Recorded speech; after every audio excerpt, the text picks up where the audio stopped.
Bonsoir à tous. Heureux de vous voir si nombreux, heureux d'être de retour à Poitiers. C'est l'éternel retour. Et comme le disait Patricia, on essayait de calculer le nombre des années. On était arrivé à plus de 20. Donc voilà, c'est une histoire qui dure et j'espère qu'elle durera encore. Donc l'objet de notre rencontre, c'est le livre et la personne de Pascal Manouchian. C'est un roman qui s'intitule « Ce que tient ta main droite t'appartient ». C'est un titre dont on va comprendre la signification vers le milieu du livre et ensuite c'est une phrase qui reviendra un peu comme un mantra. On aura l'occasion d'y revenir. Donc en deux mots... J'aime pas tellement le mot pitch ni l'intrigue parce que c'est pas vraiment un roman à intrigue encore qui est du suspense, mais il y a des attentats à Paris qui ressemblent beaucoup à ceux qui ont ensanglanté la capitale le 13 novembre 2015. Parmi les victimes, il y a Charlotte qui est tuée à la terrasse d'un café et son compagnon qui est musulman, il faut le préciser tout de suite parce que ça va avoir une grande importance pour la suite du livre, décide d'infiltrer l'État islamique, d'aller jusqu'en Syrie pour approcher l'auteur de cette atrocité. Mais la première question que je voudrais poser à Pascal Manouchian, c'est sur le genre qu'il a choisi, parce que d'un ancien reporter de guerre, d'un ancien directeur de l'agence CAPA, on aurait pu s'attendre à autre chose, on aurait pu s'attendre à un documentaire par exemple, on aurait pu s'attendre à un reportage, on aurait pu s'attendre à un essai. Vous avez choisi la forme romanesque, pourquoi ce choix ? Alors quand j'ai commencé le métier de journaliste à 18 ans, je m'étais promis de changer de métier à 60. Voilà. Et puis quand je suis arrivé à 58, 59, je me suis rappelé cette promesse que je m'étais faite parce que je m'étais dit que si ça fonctionnait dans le journalisme, je serais plus en danger. Donc je cherchais quelque chose où je connaissais personne, où j'étais à nouveau novice. Et bien sûr, c'était l'écriture. Je ne sais pas faire beaucoup de choses d'autres. Et j'avais eu un débat depuis 20 ans, 25 ans avec mon épouse, puisque mon épouse, elle, produisait des émissions culturelles. Et le débat chez nous, c'était qu'est-ce qui est le plus important, le plus fort, la réalité ou la fiction. Et je défendais mordicus que c'était la réalité, puisque dans ma vie, la réalité dépassait souvent la fiction. Et puis quand je me suis mis à écrire, je me suis dit que justement, il fallait que je change de genre et que je m'essaye à la fiction pour voir quelle était effectivement la force de la fiction. Et je me suis rendu compte que il y avait un acte intime dans l'écriture, dans la littérature et chez le lecteur qui faisait que le sujet abordé, même si c'était des sujets qu'on avait abordés en reportage, ça n'avait pas la même force.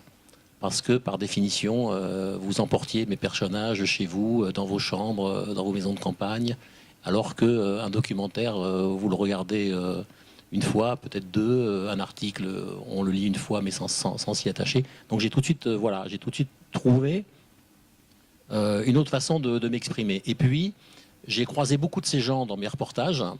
Très souvent, quand vous êtes journaliste, vous êtes censé, si vous faites bien votre métier, ne raconter que ce que les gens vous disent. Et très souvent, chez les migrants, par exemple, c'était le thème de mon premier roman, vous savez que les gens, à un moment donné, ne vous disent pas tout. Parce qu'ils ont peur, parce qu'ils n'ont pas confiance, parce qu'ils ne vous connaissent pas assez, mais vous finissez par deviner ce qui vous cache, dans leur peur, dans leurs sentiments. Et en fiction, je peux rentrer dans ces esprits-là et puis exprimer ce qu'ils ne m'ont pas exprimé à moi en tant que journaliste. Et il y a un avantage à choisir la fiction, c'est que comme une partie du livre va se dérouler dans l'État islamique, c'est beaucoup plus facile de déambuler au milieu de l'État islamique dans la fiction que dans la réalité. Mais qu'est-ce que permet d'autre le roman que ne permet pas ce que vous faisiez quand vous étiez reporter de guerre ou quand vous dirigez l'agence CAPA ? D'abord d'exprimer une partie de ce que je ressens à la rencontre des gens que j'ai rencontrés. Le journalisme, normalement, on s'arrête encore une fois à ce qu'on nous raconte, aux faits. Et puis effectivement, par exemple dans le premier roman sur les migrants, les échoués, c'est un reportage impossible. Raconter la vie de 3 migrants venant de 3 pays différents, leur traverser, les suivre, arriver en France, travailler avec eux clandestinement, et puis être au contact des patrons qui les exploitent, personne n'a jamais réussi à le faire. Donc ce sont des reportages impossibles que je raconte. Et effectivement, pour moi qui ai fait quelques séjours, ça m'est souvent arrivé dans mon travail en prison ou dans des commissariats. Là, on se lève le matin, je convoque tout le monde dans mon bureau, je traverse les frontières et aucun passeur ne me frappe hein, et aucune police ne m'arrête. Mais Patricia le disait, c'est de la fiction, mais de la fiction très informée, Quelles sources avez-vous utilisées? Ceux de vos confrères sur le terrain, enfin, ils ne sont pas auprès de l'État islamique, mais ceux qui sont au contact de cette réalité, quoi d'autre? Alors, moi, je connaissais, il se trouve que je suis allé en Syrie 4 mois avant la guerre. Donc, je connaissais la Syrie. J'y suis allé parce que ma grand-mère arménienne a survécu au génocide arménien, a été vendue comme esclave en Mésopotamie à l'époque, comme ça se faisait beaucoup. Donc, du côté de Deir ez-Zor, là où est installé Daesh. Et elle a fini dans un orphelinat à Alep. Et ça faisait 30 ans que je me disais, il faut que tu retrouves l'orphelinat, il faut que tu y ailles. Et je n'y allais pas. Et je ne sais pas pourquoi, je me suis décidé 4 mois avant la guerre. Aujourd'hui, l'orphelinat n'existe pas, mais j'ai pu revenir sur place. Donc, je connaissais assez bien les lieux. J'ai passé beaucoup de temps, notamment en Afghanistan, pendant l'invasion soviétique. Donc, la radicalisation, le passage des Moudjahidines aux talibans, des talibans à Al-Qaïda, je l'ai vécu sur place personnellement. Après, j'ai envoyé pas mal d'équipes aussi en Syrie, moi-même. Donc j'étais au contact de gens qui revenaient de là-bas. Et puis pour ce livre-là, j'ai surtout fait ce que fait mon héros, Karim. C'est-à-dire que Karim, sa vie s'écroule et donc il décide pour tenir debout d'aller en Syrie, non pas pour se venger, mais pour essayer de comprendre comment on a pu transformer sa religion de paix en arme de guerre. Et pour s'infiltrer, il se trouve qu'il a un métier dont Daesh a besoin. Il est monteur truquiste. Donc la propagande chez Daesh étant quelque chose d'essentiel, on recrute beaucoup de gens comme ça. Et d'ailleurs, les films de propagande, c'est ce qui m'a donné l'idée de ce film, sont excessivement bien faits. Et donc il s'est présenté sur Internet comme un musulman un peu à la recherche de sa culture. Et moi, j'ai fait la même chose que lui. Donc mon enquête à moi a été de me prendre un pseudonyme, de me connecter sur Internet, de dire que j'étais un peu largué. Et beaucoup plus vite que sur Mythique, on rentre en contact avec un recruteur. Une bonne formule, ça. Oui, en plus c'est vrai, c'est-à-dire que je et pas sur Mythique, mais j'ai enquêté. À mon avis, il aurait fallu s'arrêter à la phrase précédente. Ça va pas. Sans que vous enfoncez. Il n'y a pas de question là-dessus. Et donc assez vite, vous avez des recruteurs. Pourquoi ça va plus vite que sur Mythique? C'est que les recruteurs, ils peuvent pas traîner non plus sur le net. Donc il faut vraiment qu'ils alpaguent. Donc quand vous prenez un pseudo qui commence par Abou, bon, je vous dirai pas le mien parce qu'il se trouve que ensuite j'ai laissé des traces. Hein. Ouais. Mais Abou quelque chose, Abou Amar, voilà, je suis en France, j'ai 23 ans, je suis un peu largué, je sais pas quoi faire. Mais dans les 2 jours, vous avez quelqu'un qui vous dit salut Abou, qu'est-ce que tu fais, où tu veux. Tu discutes un peu, après on passe en conversation privée, ensuite on passe sur une autre messagerie, et puis dès que vous commencez à dire que bah oui, finalement, pourquoi pas, ça m'intéresse, on passe à travers ce qu'on appelle des routeurs, enfin Tor, entre autres, un routeur qui s'appelle Tor et qui vous permet d'aller dans le dark web, c'est-à-dire dans cette partie du web. Donc ce que vous dites, en fait, c'est dans le livre, ce que vous racontez, c'est réaliste, parce que ce qui frappe, c'est à la fois la facilité d'entrer en contact avec les gens, mais surtout d'aller sur le terrain. Ça n'a pas l'air très compliqué. Ce que fait Karim, je l'ai fait. Après, oui, voilà. Après, j'ai envoyé des journalistes sur le terrain et j'ai beaucoup discuté sur Internet avec des gens qui rentraient ou avec des gens qui partaient. Traverser la frontière, aujourd'hui, c'est un billet d'avion low cost. Hein. C'est pour 40 € avec une carte d'identité. Vous allez en Turquie et après, il faut aller. Alors, ça dépend les périodes, mais sur la frontière turco-syrienne, vous avez des passeurs qui vous font passer pour $200. 200 $ que souvent Daesh vous avance si jamais vous n'avez pas les 200 $ pour traverser. Non, c'est aussi simple que ça, malheureusement. Hein. Alors je reviens juste un peu en arrière. L'un des grands mérites du livre, c'est de combiner des qualités purement romanesques, parce qu'il y a une progression, il y a un suspense, il y a une fin qui est très forte, donc évidemment qu'on ne peut pas révéler ici. Et puis, à cette dimension romanesque, se combine une réflexion très poussée, on va y revenir assez longuement, sur les ressorts du djihadisme, et notamment sur les ressorts du djihadisme chez les plus jeunes. Et ce qui frappe d'emblée, c'est qu'on a l'impression que l'embrigadement djihadiste est très très proche de l'embrigadement dans certaines sectes. On a l'impression que c'est un mécanisme sectaire qui est d'ailleurs assez bien identifié. Oui, c'est un mécanisme, c'est les mêmes méthodes, après, qui pour des raisons différentes. Même public, même méthode. même public, même méthode, c'est-à-dire, en gros, je ne sais pas si je prends l'image dans le livre, mais il y a un personnage qui s'appelle Aurélien, qui est donc un converti. C'est exactement c'est quand vous regardez l'auteur des attentats. Oui, quand vous regardez ces films animaliers, c'est la meute qui regarde l'individu un peu isolé dans le troupeau, que le troupeau va abandonner ou que le troupeau a déjà abandonné, et ensuite on l'encercle et on le fatigue, quoi. On le fatigue jusqu'à ce qu'il accepte lui-même sa propre mort. On n'a pas besoin de lutter dans ces films. C'est la même chose. C'est-à-dire que c'est intéressant d'ailleurs parce que on se retrouve aujourd'hui confronté avec le retour avec les revenants. Qui est embrigadé, qui n'est pas embrigadé. Il y a très très peu de gens embrigadés. Il y a très très peu de gens qui y vont pour des vraies raisons. Il y a des gens largués, ou pas largués, mais largués ça ne veut pas dire nécessairement délinquants, dealers, ça veut dire des bacs plus 5 qui en ont marre d'être au chômage, enfin, voilà, des gens qui tout d'un coup dans leur vie ne sont pas bien, et que on va abuser, à qui on va donner l'espoir d'une solution, et ensuite dès qu'ils sont rentrés, on les compromet. Et la compromission, à travers des actes violents, à travers des actes de torture, parfois à travers des assassinats, parfois à travers des actes de violence sur les Syriens, fait que une fois qu'on est rentré, on a compris que c'était pas ce qu'on nous avait promis, mais on a quitté la France, on est compromis. Il y a des images qui montrent que vous êtes compromis et on vous tient, quoi.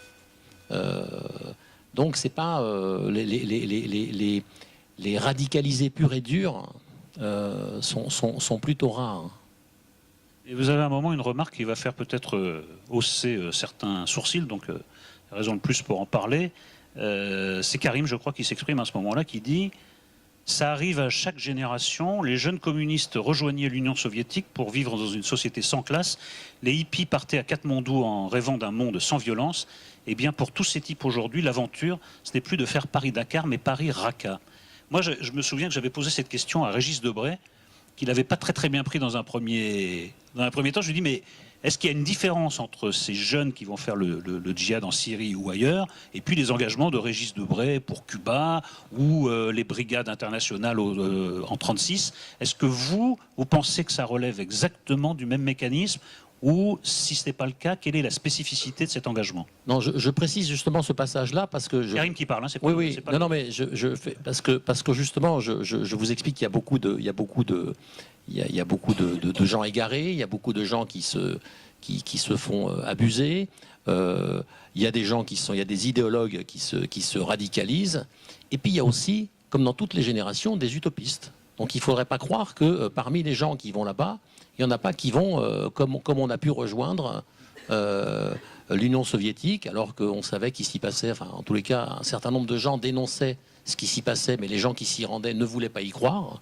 C'est exactement ce qui se passe aujourd'hui. Il y a des gens qui continuent à aller en Syrie en disant que finalement, toutes les images qu'on peut voir ne sont pas des images, sont des images truquées, ou en tous les cas qui ne reflètent pas la réalité. Il y a des générations un peu comme la mienne qui ont fait leur éducation en prenant la route, hein. Voilà, bon, c'était une autre génération, c'était plutôt oui, Peace and Love, enfin un autre projet. Donc oui, il y a quand même, il y a aussi toute une partie de gens qui vont chercher une aventure. Et cette aventure-là, en plus, elle correspond tout à fait à la société dans laquelle ils vivent. C'est-à-dire que c'est du jeu vidéo, c'est de la série américaine. C'est de la télé-réalité. J'en parle dans c'est pas les ch'tis à Marseille, mais voilà, c'est le Paris-Raqqa, quoi. Ça rend les choses encore plus difficiles à combattre, cette part d'utopie et cette part d'engagement. Oui, c'est-à-dire qu'on a très très peu de façons d'agir sur les gens une fois qu'ils sont partis. Et le problème va se poser quand ils vont rentrer aussi. C'est ça qu'il faut comprendre. Il y a une chose aussi qui est très importante chez Daesh, c'est la taqiyya.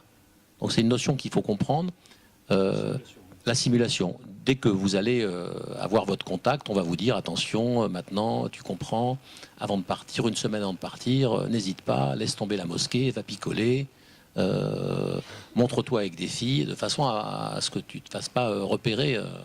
Et puis mets dans ta valise un maillot de bain, un guide du routard avec les hôtels en Turquie, etc. C'est-à-dire qu'ils sont appelés à simuler. Ce qu'on faisait exactement avec l'extrême gauche, hein. L'extrême gauche dans les petits villages en France, on leur disait surtout mettez des rideaux aux fenêtres, parce que si vous n'avez pas de rideaux aux fenêtres dans un village, on va vous repérer, la bande à Bader, Donc aujourd'hui, c'est...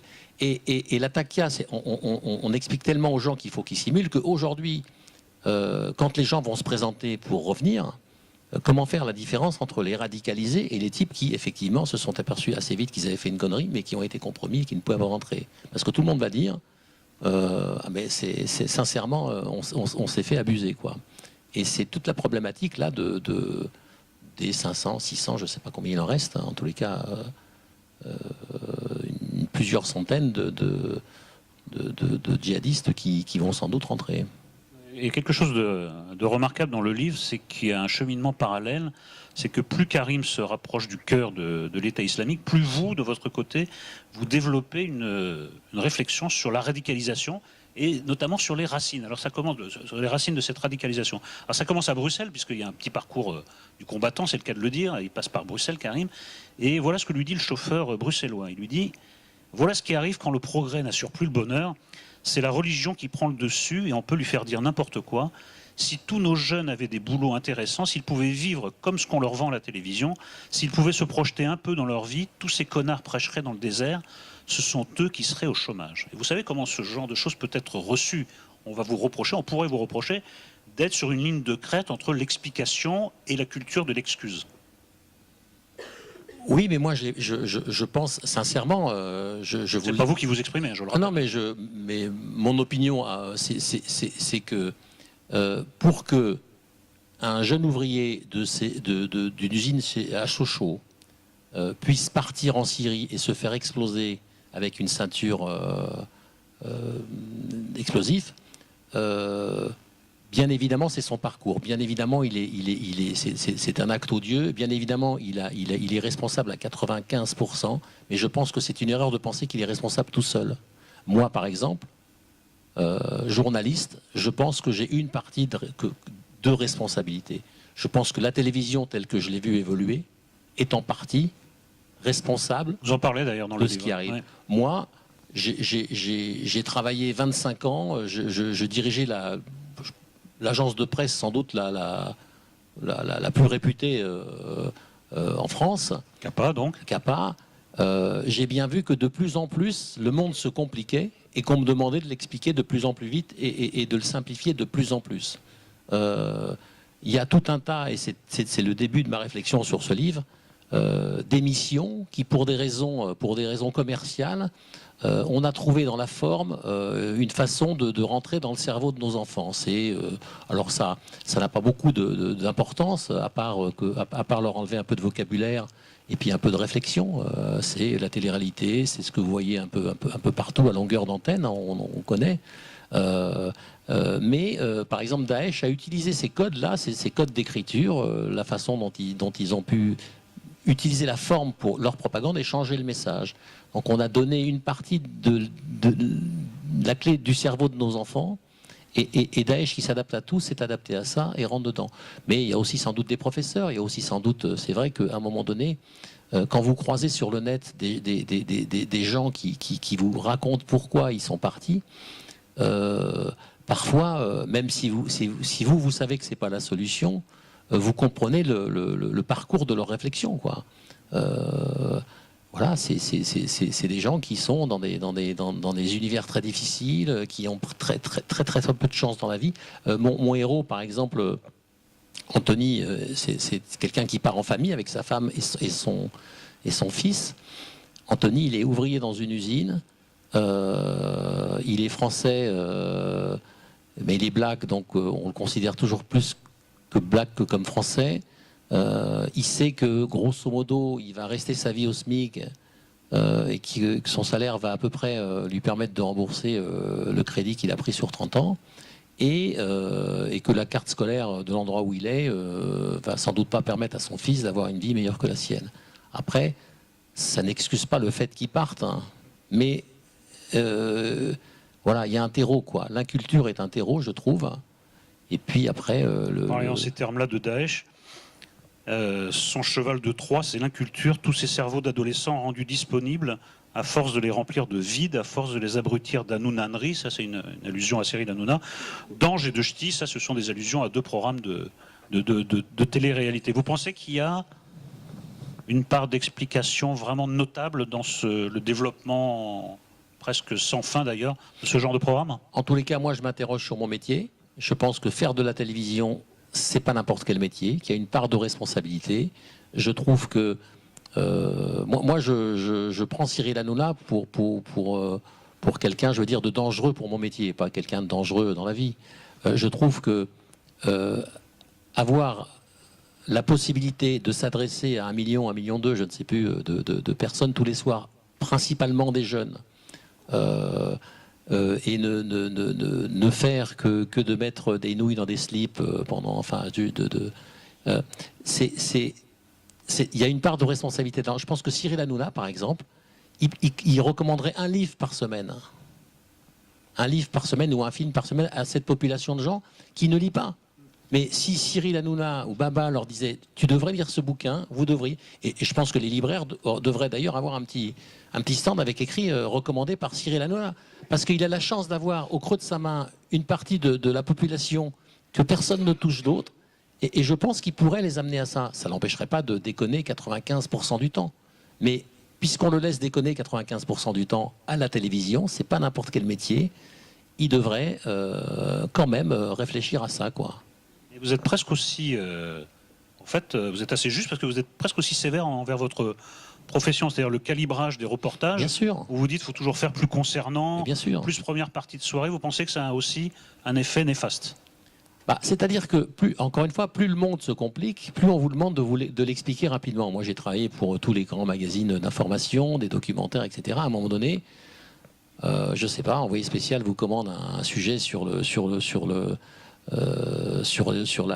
Syrie, vous êtes là, ça se fait comment ça se fait d'habitude, c'est-à-dire qu'on part, on ramène le sujet et puis les deux, enfin on appelle les filles qui présentaient l'émission, ou Élise Lucet aujourd'hui, ils viennent, on regarde, et puis il y a toujours un moment où on vous dit ah ouais mais tu sais ton histoire des Yézidis par exemple, aujourd'hui en Syrie il y a un génocide d'une population yézidi. Qui consacrait des pages terribles, vraiment oui. terribles. Ouais. Et on vous dit, oui, mais le yézidi, là, c'est compliqué ton histoire, tu peux pas simplifier, quoi. On peut pas simplifier les yézidis. Alors je comprends que Envoyé spécial est un magazine grand public en début de soirée, et qu'il faut faire aussi des efforts pour pouvoir garder les gens à l'antenne.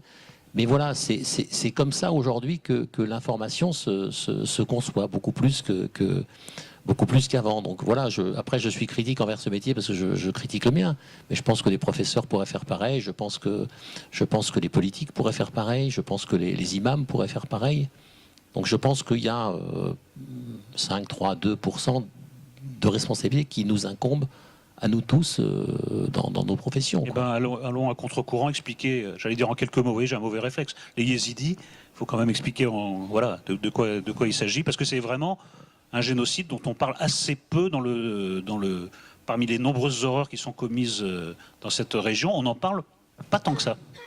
Alors si vous voulez, moi je suis petit-fils de rescapés du génocide arménien.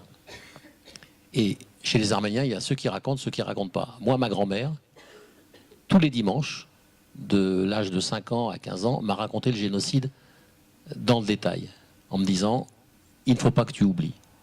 Et elle me racontait la déportation de gens au début du siècle, donc premier génocide du XXe siècle, dans les déserts de Mésopotamie, d'Er Zor, enfin bon. Et aujourd'hui, il se passe exactement la même chose, avec des gens qui ressemblent à ma grand-mère, les Yézidis. On va dire grosso modo, c'est compliqué, mais c'est un peuple rallié assez proche des Kurdes, qui a toujours gardé un peu de la religion musulmane, un peu de la religion chrétienne, et qui vit dans cette région du Kurdistan. Jusqu'à maintenant, justement pour survivre, elle s'est toujours adaptée à l'une ou l'autre des religions.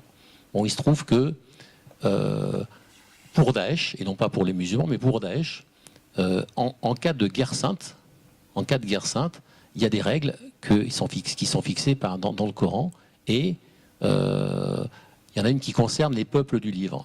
Si vous appartenez au peuple du livre, chrétiens, juifs et musulmans, on vous traite d'une certaine façon. Donc les musulmans, en cas de guerre sainte, traitent les juifs et les chrétiens en leur demandant soit de payer un impôt s'ils restent sur leur territoire, soit de se convertir. Voilà.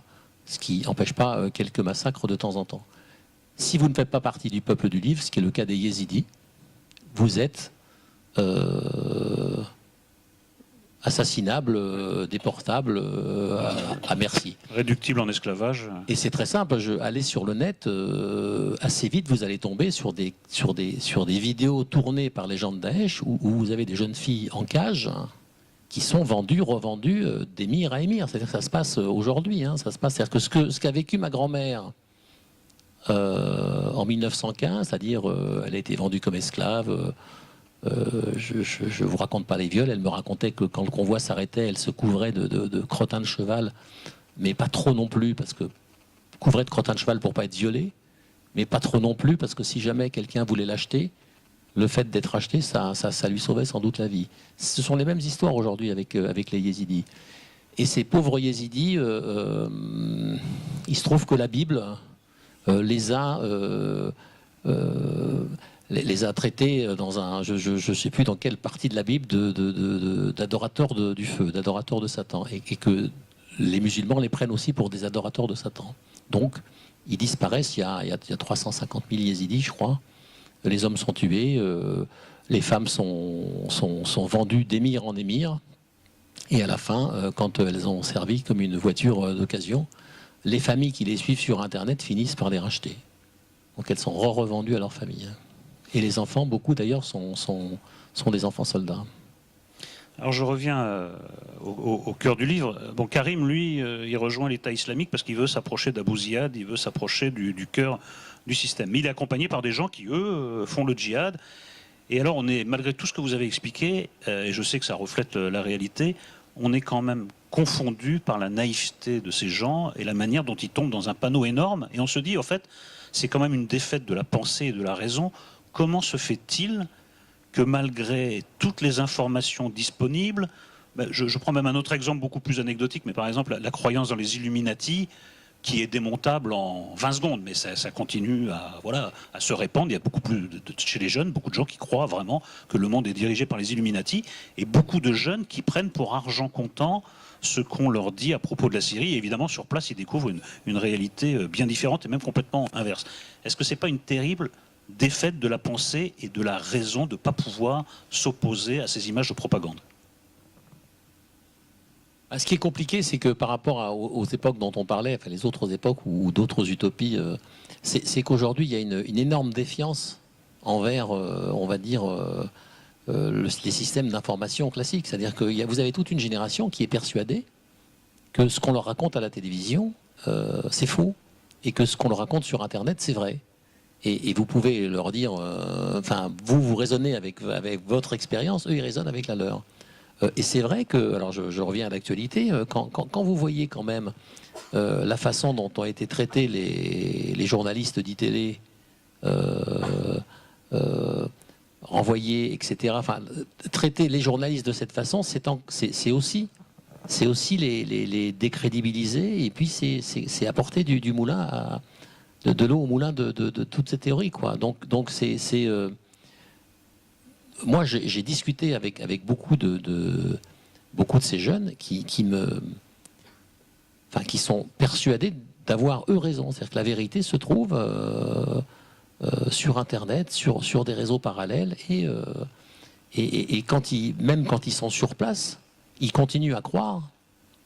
Vous savez, ces vieux candidats. J'avais un vieux copain qui avait fait 68, Maurice Najman, je ne sais pas, vous avez peut-être connu. Et un jour, on était en Ossétie du Sud, après, sur un conflit, et il n'y avait rien, il n'y avait pas de café, il n'y avait pas de... Et je lui dis quand même, tu vois, Maurice, comment tu as pu croire quand même au communisme comme ça? Et il me dit, mais c'est parce que, Pascal, je crois que c'est mal appliqué encore. Je lui dis, mais c'était longtemps après.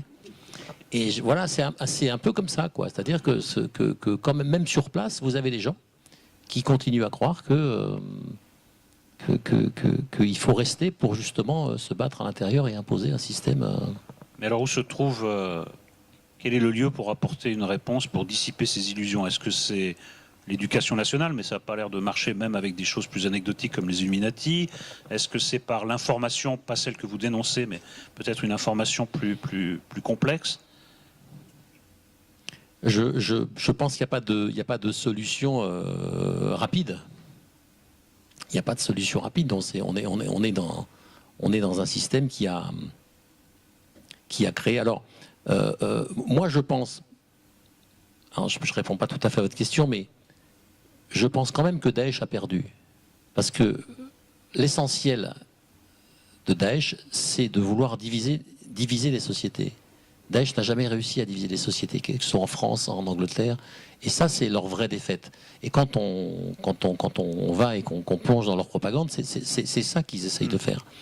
Donc, ça va s'épuiser comme beaucoup de mouvements sont épuisés. Ça va une génération qui va vivre avec cette peur-là. Il y a une génération qui va vivre avec des...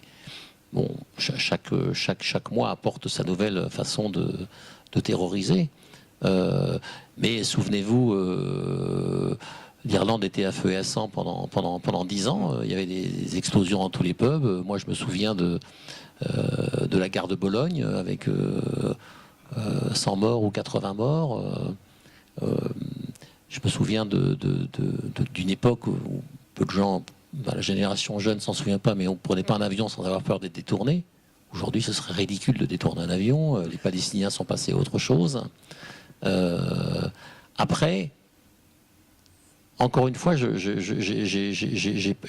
pas la solution parce que comme vous, ça paraît... Ils sont, si vous voulez, c'est impossible. Ils sont dans une espèce de logique, et plus ils se mettent dedans, plus ils sont obligés de s'y enfoncer, parce que c'est tout le statut des djihadistes. C'est-à-dire qu'une fois qu'ils sont partis, ils sont hors la loi. Donc une fois qu'ils sont hors la loi, ils savent ce qui va leur arriver en rentrant. Donc obligatoirement, ils vont plus loin, et en général, ils essayent de faire venir plus de monde. Et Abou Ziad, il a une discussion avec Karim, ça c'est déjà vers la fin du livre, et il a théorisé tout ça. Il dit il faut récupérer tous ceux que leur système laisse tomber, les camés, les mères célibataires, les chômeurs, les décrocheurs, les divorcés et les dérangés. Alors moi je voudrais m'attarder sur le dernier mot, les dérangés, sur l'élément psychiatrique.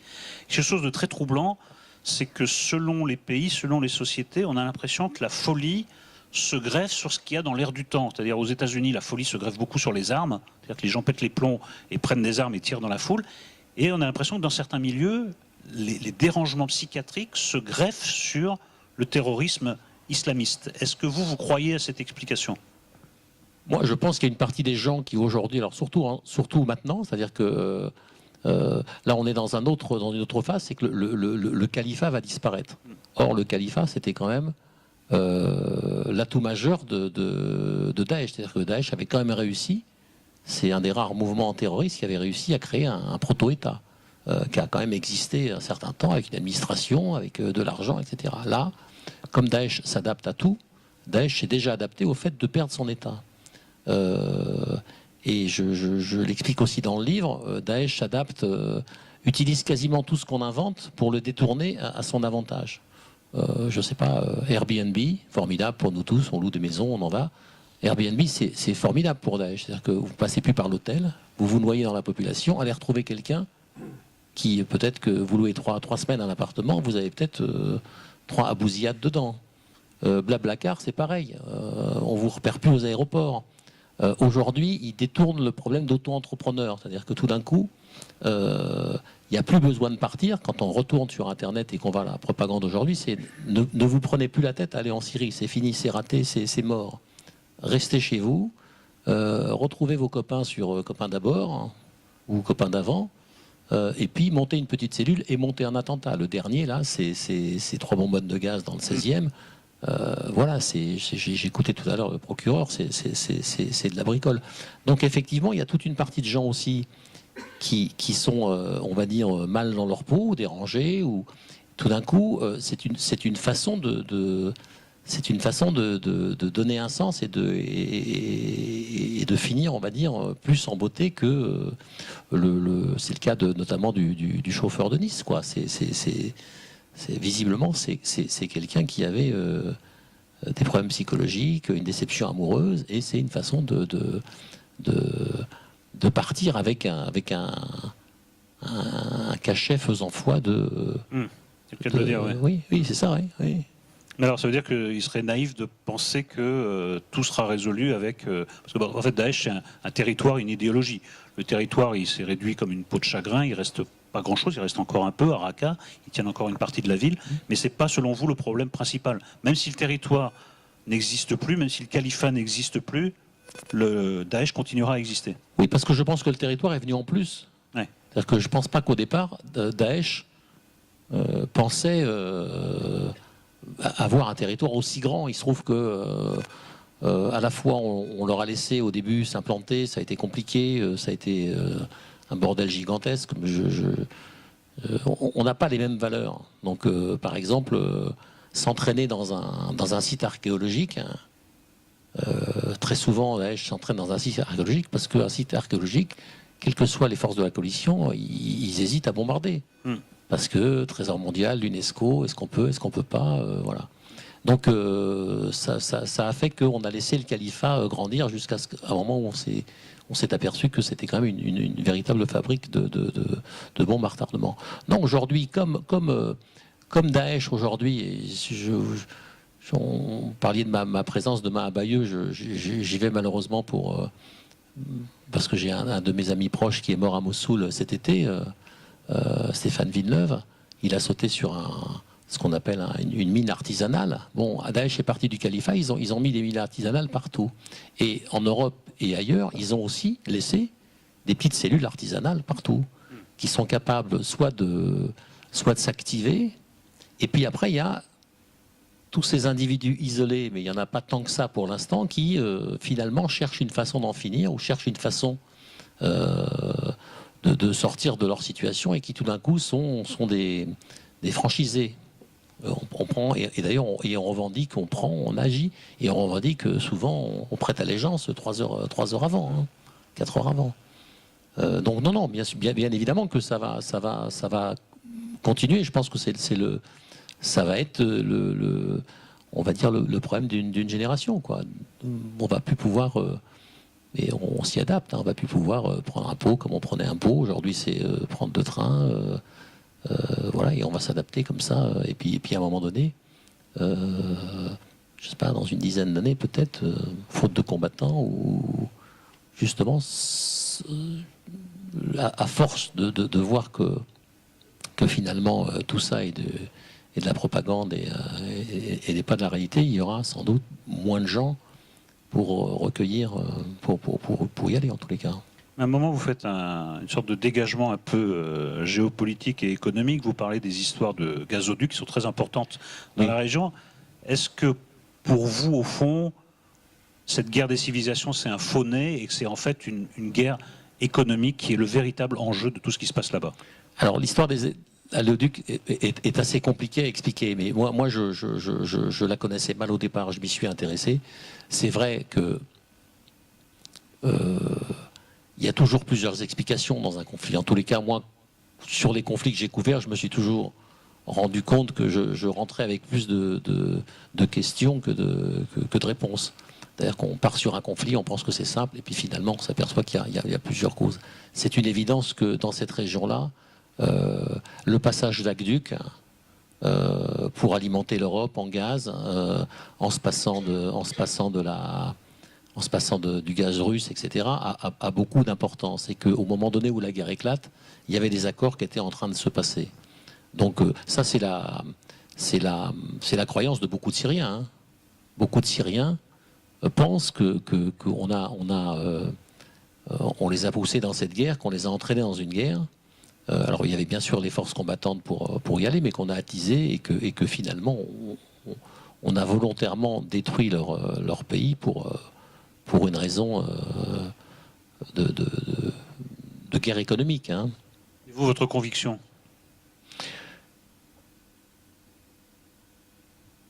Moi,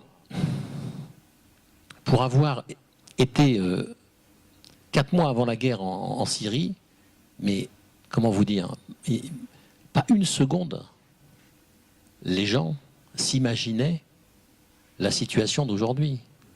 Faut savoir que, par exemple, les Syriens, moi j'ai couvert toute la guerre du Liban, les Syriens regardaient les Libanais détruire leur pays en les traitant, enfin en les regardant comme des sauvages. C'est-à-dire que C'était incroyable de pouvoir exploser leur pays comme ça. Et aujourd'hui, c'est l'inverse, quoi. C'est-à-dire qu'ils ont fait pire presque. Quand vous voyez Alep, quand vous voyez... oui, moi je pense que, par exemple, j'ai beaucoup suivi au début l'ALS, c'est-à-dire l'armée de libération syrienne, qui était au début, il y avait des forces démocratiques dans ce pays qui étaient prêts. On ne peut pas leur reprocher de vouloir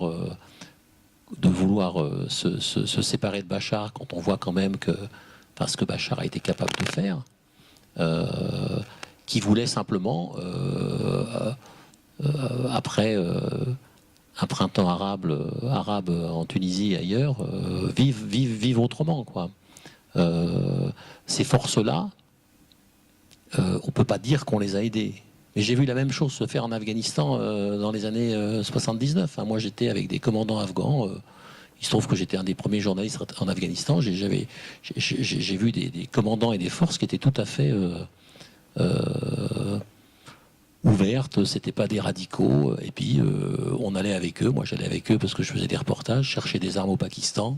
Et puis, les mouvements les plus modérés n'avaient jamais d'armes et les mouvements les plus radicaux avaient toujours des armes. Bon, c'est bizarre. Bon, puis finalement, les Américains armaient les plus fanatiques puisqu'ils se battaient contre les Soviétiques. Et puis à la fin de la guerre, ces armes-là sont retournées contre eux. C'est la même chose. C'est-à-dire qu'à un moment donné, ces démocrates syriens, on a tardé à les aider. Et à côté de ça, il y a des forces qui sont organisées et qui ont été aidées directement et qui les ont submergées, oui. Vous faites quand même la différence entre les différents mouvements syriens, parce que certains les mettent un peu tous dans le même sac en disant, de toute façon, ce sont des 50 nuances d'islamisme, quoi. Non, sincèrement, on ne pourra pas me faire croire que les Syriens n'ont le choix qu'entre Daesh et Bachar el-Assad. Quand on croise le nombre d'intellectuels syriens, quand on voit le nombre de gens qui sont allés à l'étranger, des francophones, des anglophones. L'autre jour, j'écoutais un reportage à Alep sur les gens qui voulaient reconstruire, mais c'était Enfin, il y a de quoi dans ce pays. Il y a des intellectuels, il y a des écrivains, il y a des économistes, il y a des chercheurs. Parce que bizarrement, à la fin, il y avait tellement de gens qui quittaient la Syrie que Bachar avait fait tout un système d'université pour essayer de les garder. Donc il y a des gens qui sont capables de gérer ce pays. Encore faut-il oser les soutenir, quoi. Vous, je sais bien que la situation est très compliquée, mais est-ce que vous avez des convictions particulières? C'est-à-dire, est-ce que vous pensez qu'au fond, il faut s'accommoder de Bachar el-Assad dans un premier temps? Est-ce que vous pensez que, étant donné tout ce qu'il a commis, qui relève souvent des crimes contre l'humanité, c'est pas possible? Moi, je suis sûr que Bachar n'est pas une solution, parce que c'est à cause de lui que la guerre a commencé. Et depuis, il y a eu 350 000 morts de son côté. Donc je pense qu'il n'y a pas un Syrien qui est capable d'oublier ça. Daesh n'est pas une solution non plus. Aujourd'hui, il semble que Bachar soit une solution de transition. Parce que c'est ce qui a été imposé par les Russes et par les Iraniens. C'est-à-dire qu'aujourd'hui, quand même, Bachar est sorti renforcé. On était peu à penser ça au début de la guerre, quand même. Donc c'est que quelque part, il a aussi encore un certain soutien parce qu'il a été quand même acculé. Donc il va falloir faire avec et trouver avec lui une façon honorable de quitter le pouvoir. Ce qui est très compliqué depuis le tribunal international de La Haye, c'est qu'une fois qu'on est accusé, on est mort. On le sait bien. On ne peut pas disparaître. En plus, c'est un type qui est très jeune. Donc une fois qu'on est censé, qui va l'accueillir, qui va aller contre le tribunal international de La Haye et qui va dire ok, moi je le prends, les Russes non, les Iraniens mal aussi. Il y a aussi ce tribunal qui est une invention louable, hein, mais qui parfois condamne des solutions. Il va falloir arbitrer entre le pragmatisme et puis nos valeurs occidentales. Hein. Oui. Mais en tous les cas, puisqu'on parle de valeurs, je reviens à Karim. En fin de compte, puisque Daesh lutte contre nos valeurs à nous, il faut justement qu'on lutte en les gardant, quoi. C'est la fin de votre livre que je ne révèle toujours pas, mais voilà, c'est ça qui se joue, tout à la fin. Alors il y a un problème que vous avez évoqué tout à l'heure et qui est un problème autour duquel se cristallisent beaucoup de choses en France, et c'est normal. Vous avez expliqué que maintenant, c'est plus tellement les départs le problème, parce qu'il y a de moins en moins de départs, parce qu'il y a de moins en moins de territoires. Je suppose que les filières sont désorganisées, mais c'est le retour. Alors on ne sait pas trop combien ils sont, en effet. On évalue entre 500 et 700, et vraiment, j'ai l'impression que... Je ne parle même pas du cas des enfants qui sont nés là-bas, je parle des combattants. Oui, on pense qu'il en reste 500, il y en avait 700-800, on pense qu'il en reste 500. Oui, alors qu'est-ce qu'on en fait ? Là, c'est de tout le débat qui agite en ce moment la société, les médias, et qui préoccupe les Français de manière tout à fait légitime d'ailleurs. Sincèrement, je pense que militairement, ils s'essayent, même si c'est officieusement, qu'il y en ait le moins possible qui rentrent. C'est-à-dire que ce sont des gens qui finalement sont en guerre contre la coalition, et ils profitent, on va profiter de les armées vont profiter de la guerre pour que ce problème-là ne se pose pas.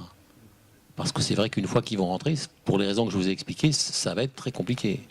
Et que la dérécalisation, c'est très compliqué. Parce que ça ne marche pas surtout. Non, mais c'est surtout, c'est avouer quand même, comme vous disiez, qu'on s'est gouré sur toute la ligne, qu'on a en général foutu la vie de ses parents en l'air, sans compter le nombre de morts qu'on a aussi sur les mains, les yézidis, les femmes achetées, les femmes vendues. Donc c'est compliqué d'arriver à... Vaut mieux continuer à croire qu'on est un martyr, quoi. Oui, mais néanmoins, ils ne vont pas tous les éliminer. Et puis je sais que, en plus, les Français sous-traitent plus ou moins l'élimination des djihadistes. Aux Irakiens, oui. Oui, aux Irakiens, mais ils ne vont pas tous les éliminer. Est-ce que vous pensez que c'est possible de déradicaliser quelqu'un? Qu'est-ce qu'il faut en faire? Parce que le problème va se poser, et en des centaines de d'exemplaires. Oui, j'ai pas la réponse. Hein. C'est un cas de figure. C'est comme, par exemple, les enfants soldats. Moi, j'ai passé ma vie à aller dans des centres pour déprogrammer les enfants soldats en Afrique. Ben, aujourd'hui, ça va être ici. C'est-à-dire que nous qui allions faire des reportages au Sierra Leone ou en Angola sur les enfants soldats, aujourd'hui, il y a 400 enfants soldats, français, belges, qui sont des gamins qui sont nés là-bas ou qu'on a emmenés, à qui on a appris à égorger sur des poulets ou des lapins, qui ont vu des exécutions, des décapitations, qui ont été formés au combat, qui ont été formés parfois au tir, qui vont rentrer, je sais pas, ici, dans la Grande Aquitaine, à Paris, en région parisienne. Sincèrement, ça ne s'est jamais posé. Apparemment, les centres de déradicalisation tels qu'ils ont été conçus... non, ça n'a pas fonctionné. Je pense qu'au début, ils ont donné de l'argent à peu près à toutes les associations qui leur en demandaient. Je pense qu'aujourd'hui, il y a quand même, je pense, des gens qui ont travaillé sur la question, quoi. Il faut aujourd'hui, ça n'a pas été du tout préparé. Hein. Et vous parliez de cas comparables en Afrique. Qu'est-ce que ça a donné en Afrique, ces programmes auprès des enfants soldats? On sache à quoi s'attendre. Oui, c'est toujours compliqué parce que vous suivez ça. Je sais qu'il y a eu un rapport parce que j'ai fait une émission en Belgique avec un spécialiste. Il y a un rapport des Nations Unies sur les enfants soldats et sur les résultats qu'on a obtenus avec les méthodes qu'on a pu mettre au point. Donc on sait qu'on en sort un certain nombre. Mais ça prend du temps, et puis en Afrique, on les isole, on les met dans des centres, c'est des centres fermés, enfin, on ne se pose pas les mêmes questions toujours qu'ici. Donc ça veut dire que comme il a fallu avoir, on va dire, des lois d'exception ou des lois exceptionnelles pour lutter contre le terrorisme, je pense qu'il faudra sans doute aussi trouver des méthodes exceptionnelles pour savoir est-ce qu'on les sépare des parents, est-ce qu'on les sépare des parents. C'est des cas complètement inédits pour nous, quoi. Oui, c'est de la découverte. Hein. Et vous avez dit au début de cet entretien que vous étiez passé à autre chose, la preuve avec ces livres, mais quand vous voyez des situations aussi exceptionnelles que comme ça, est-ce que le reporter de guerre en vous ne se réveille pas? Est-ce que vous n'avez pas envie d'y retourner, de voir ça de plus près, de faire peut-être un travail qui n'a pas été fait auparavant? Non, sincèrement, pour l'instant, j'ai commencé à écrire donc à partir moi, j'essaye d'écrire sur ce qui m'émeut. Pour l'instant, c'est les sujets que je choisis. En fin de compte, je m'aperçois là, parce que je n'avais pas conçu ça au départ, que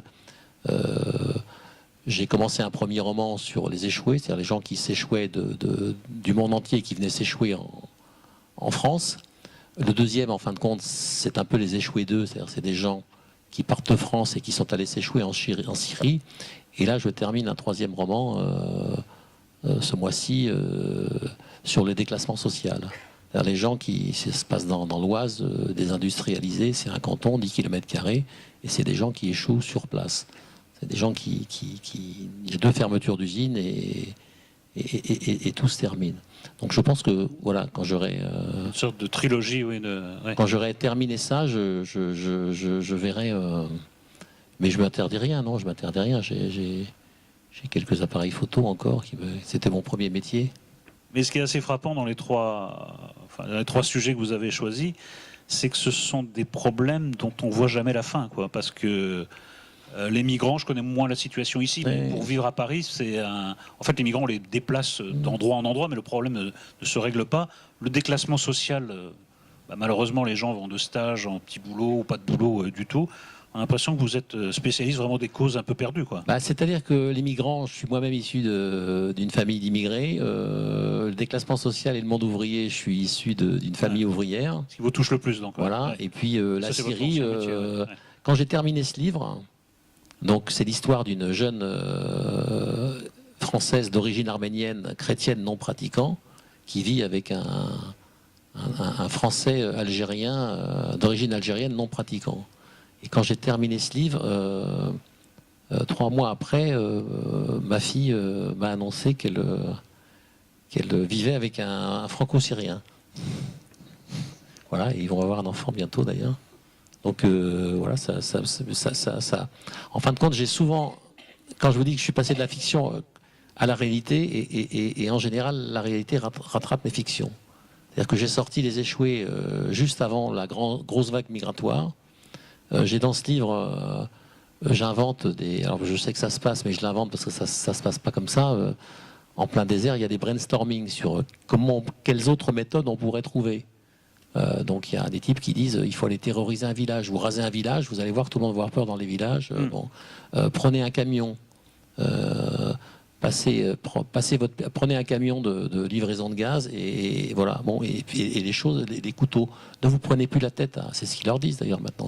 Ne vous prenez plus la tête à transporter une arme. Rentrez dans un restaurant, prenez un couteau et égorgez 4 personnes. Et voilà, ça malheureusement, ce sont des choses qui se confirment, quoi. Est-ce que vous voulez vous adresser directement à Pascal Manoukian pour compléter ce qui a été dit? Je pense qu'il doit y avoir non, il n'y a pas un troisième micro pour. J'ai pas eu toutes les réponses. C'est des grands problèmes. Non, mais on a déjà abordé beaucoup de sujets, mais voilà, c'est toujours bien de compléter pour des choses qu'on aurait oubliées ou pas suffisamment précisées. C'est vrai que la déradicalisation, ça va être c'est quelque chose où je pense que on n'y a pas beaucoup réfléchi. Et c'est vrai qu'un certain nombre vont rentrer. Je renouvelle ma proposition.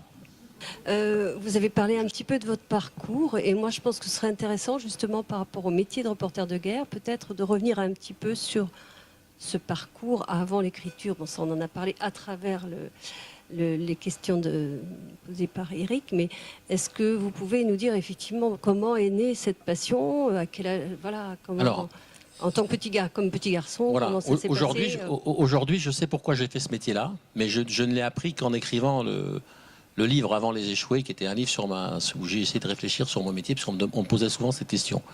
Aujourd'hui, je sais que le fait d'être né d'une famille, d'être le petit-fils d'une survivante du génocide arménien, ma grand-mère m'a toujours expliqué que c'était une injustice énorme que personne ne reconnaisse ce génocide.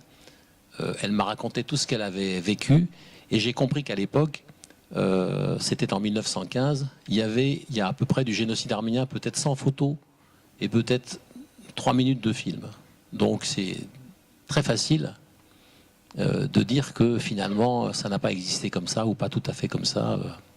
Et j'ai compris après que j'ai fait ce métier parce que j'ai voulu documenter les drames de mon siècle pour que justement on ne puisse pas dire qu'ils ne soient pas arrivés. C'est mon interprétation à 59 ans. Moi, quand j'avais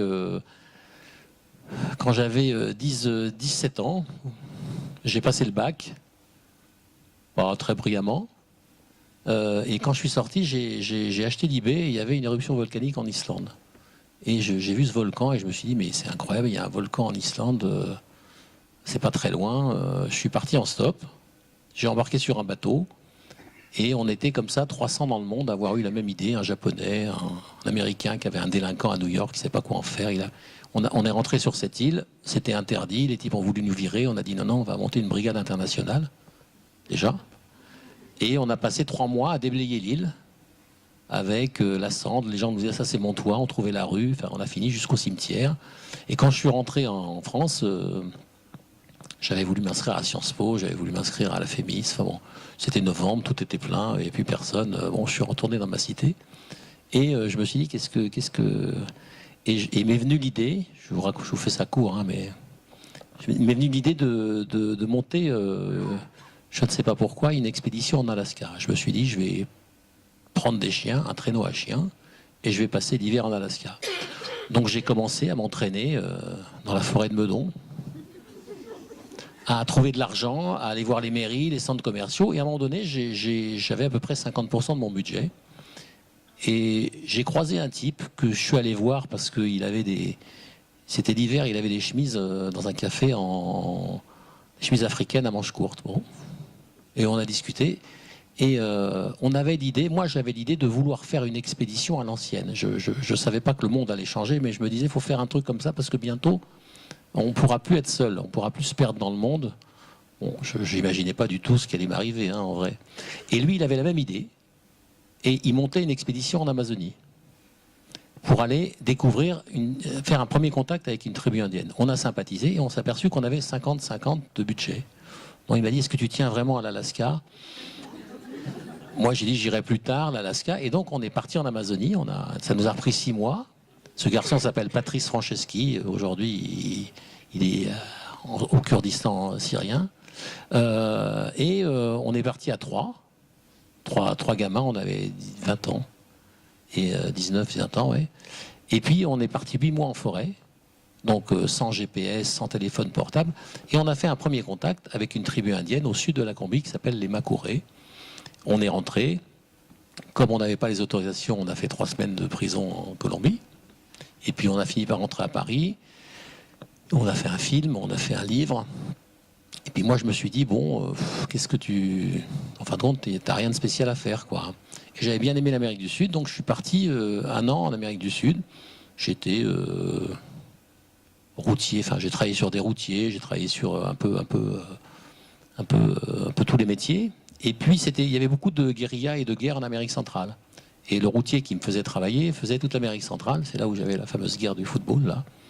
Et donc, au Guatemala, il me disait, il faut que tu descendes du camion, parce qu'il y avait un couvre-feu. Moi, je dors dans le camion, moi, je dormais dans un fourré, et régulièrement, j'avais assez peur, parce que dès que quelque chose bougeait, les types, c'était vraiment le cerveau s'arrêtait là, quoi, et ça tirait beaucoup. Et donc, plusieurs fois, on m'a mis contre le mur.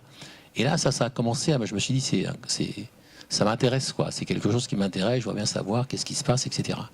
Et je me suis dit, pourquoi, je ne sais pas. Voilà, tu vas devenir journaliste. Donc je me suis fait une fausse carte de presse. Je me suis imprimé une fausse carte de presse, un faux journal. Et dans ma tête, c'était Albert Londres, quoi. C'est-à-dire, je devais aller du côté des opprimés, voilà.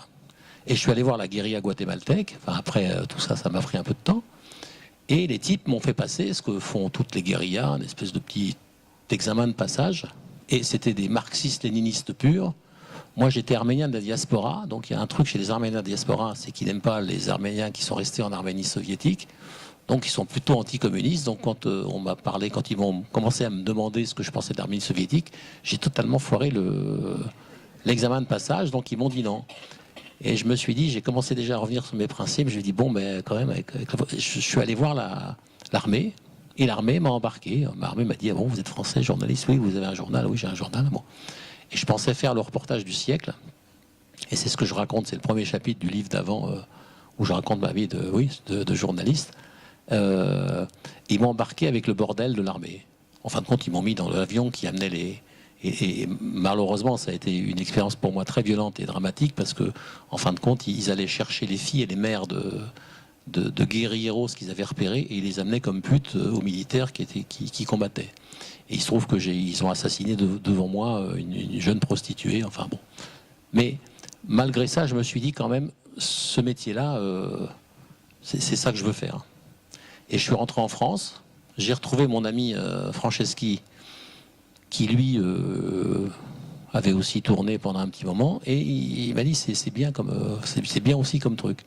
Et donc on s'est dit mais comment on fait quoi, parce qu'on connaît personne, et on s'est dit il faut qu'on trouve un pays difficile d'accès, où il y a peu de gens, où il y a peu de concurrence. Donc on a pris un atlas, on a feuilleté, et on a trouvé l'Afghanistan. Et l'Afghanistan, il y avait une petite guérilla contre un gouvernement communiste. C'était l'hiver, il fallait marcher 1500 km. Il y avait des cols à 3000 mètres. Bon, on a frappé dans les journaux, Le Point, Match, on a dit bonjour, on voudrait aller en Afghanistan. Ils nous ont tous dit non. Donc pas de billet d'avion. On a emprunté, à l'époque, ça devait être 1500 francs, je crois. Et on est parti. Et on est resté 6 mois. Les 3 premiers mois, on était en train de misérer avec la guérilla l'hiver. Et puis un matin, en décembre, j'ai mis la radio et j'ai entendu que les soviétiques envahissaient l'Afghanistan. Et là, bon, tous les types qui nous avaient vus passer dans leur bureau ont cherché dans les poubelles nos téléphones ou nos coordonnées. Voilà, là j'ai compris qu'on était au bon endroit au bon moment. Et ça a commencé, j'ai vu... Moi, j'étais photographe à l'époque. J'ai fait les premières photos des soviétiques, Match, Newsweek, Time. Après, c'est parti. Voilà, on va dire, j'ai pas ramé puisque il y avait Manoukian, Franceschi. Ils avaient fait c'était les types qui avaient tout sur l'Afghanistan. Et après, je suis parti. J'ai enchaîné ensuite, voilà. Mais c'est un parcours atypique. C'est beaucoup plus reposant, votre vie d'écrivain, quand même. Ça doit vous changer beaucoup, là, quand même. Je sais pas, je trouve le milieu d'édition... Violent. C'est violent. Merci beaucoup. Bonne fin de soirée à tous.